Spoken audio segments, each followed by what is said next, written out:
അപ്പോൾ ഇന്നത്തെ വീഡിയോ എന്താണെന്ന് വെച്ചാൽ കുറേ ദിവസങ്ങൾക്ക് ശേഷമല്ല, വെറും ഒരാഴ്ചയ്ക്ക് ശേഷം ഞാൻ വീണ്ടും വീട്ടിലോട്ട് വരികയാണ്. അങ്ങനെ വീട്ടിലോട്ട് വരുന്നു. നമ്മളിതേ അച്ഛൻ പിക്ക് ചെയ്യാൻ വന്നിട്ടുണ്ടായിരുന്നു, അച്ഛനും അതുപോലെ തന്നെ അമ്മയുണ്ടായിരുന്നേ.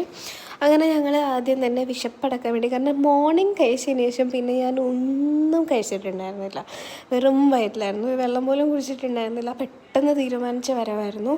അതുകൊണ്ട് തന്നെ ഇതേ നമ്മൾ നല്ല അടിപൊളി ഒരു ക്വാർട്ടർ മന്തി നമ്മൾ ഓർഡർ ചെയ്തുള്ളൂ. ക്വാർട്ടർ അവിടെ ഉണ്ടായിരുന്നുള്ളൂ ആക്ച്വലി. പിന്നെ 2 എക്സ്ട്രാ പീസുമാണ് ഓർഡർ ചെയ്തത്. സത്യം പറഞ്ഞാൽ അത്യാവശ്യം നല്ല ഡീസൻറ്റ് മന്തിയായിരുന്നു. എന്ന് വെച്ചാൽ അത്രയും അങ്ങോട്ട് മസ്റ്റ് ട്രൈ എന്നൊന്നും പറയാനില്ലെങ്കിലും കൊള്ളാം. നല്ല വിശപ്പുള്ളതുകൊണ്ടായിരിക്കണം നല്ല ടേസ്റ്റ് ഉണ്ടായിരുന്നു. പക്ഷെ ഒരു പ്രശ്നം എന്താണെന്ന് വെച്ചാൽ, ഇപ്പോൾ ജിമ്മും വർക്കൗട്ടൊക്കെ സ്റ്റാർട്ട് ചെയ്തതിന് ശേഷം വയറ്റിലധികം പോകുന്നില്ല. അതായത് ഞാൻ ഇപ്പോൾ ഈ നുള്ളിയ പീസ ഉണ്ടല്ലോ, അതിൻ്റെ ഒരു 3-4 സെറ്റ് ഞാൻ കഴിച്ചിട്ടുള്ളൂ. ബാക്കിയെല്ലാം അതുപോലെ തന്നെ പാഴ്സലെടുത്തിട്ടുണ്ടായിരുന്നു.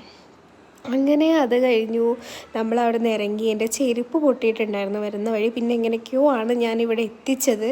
അങ്ങനെ വന്ന് ഞങ്ങൾ ചെരുപ്പ് എടുക്കാൻ പോന്നു. അങ്ങനെ അതെ ഈ ചെരുപ്പാണ് എടുത്തത്. ആകെ 220 രൂപയായിട്ടുണ്ടായിട്ടുള്ളൂ.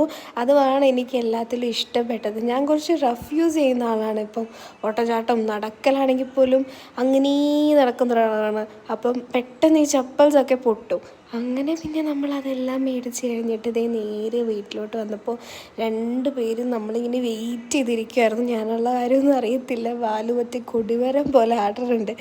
ഞാനവിടുന്ന് ഇറങ്ങിയപ്പോഴാണ് ആശാമാർ എന്നെ കണ്ടത്. കണ്ട ഉടനെ തന്നെ സ്നേഹവും നക്കലും കയറിപ്പിടുത്തവും എല്ലാമാണ്. ഇപ്പം അകത്തോട്ട് വന്നു കഴിഞ്ഞാൽ ഡ്രസ്സെല്ലാം നാശമാക്കിയിട്ട് എന്നെ പുറത്തോട്ട് എടുത്തോളൂ. അതുകൊണ്ട് അകത്തോട്ടൊന്നും കയറിയില്ല. കുറച്ച് നേരം അവരെ കൊഞ്ചിച്ചിട്ട് ഞാൻ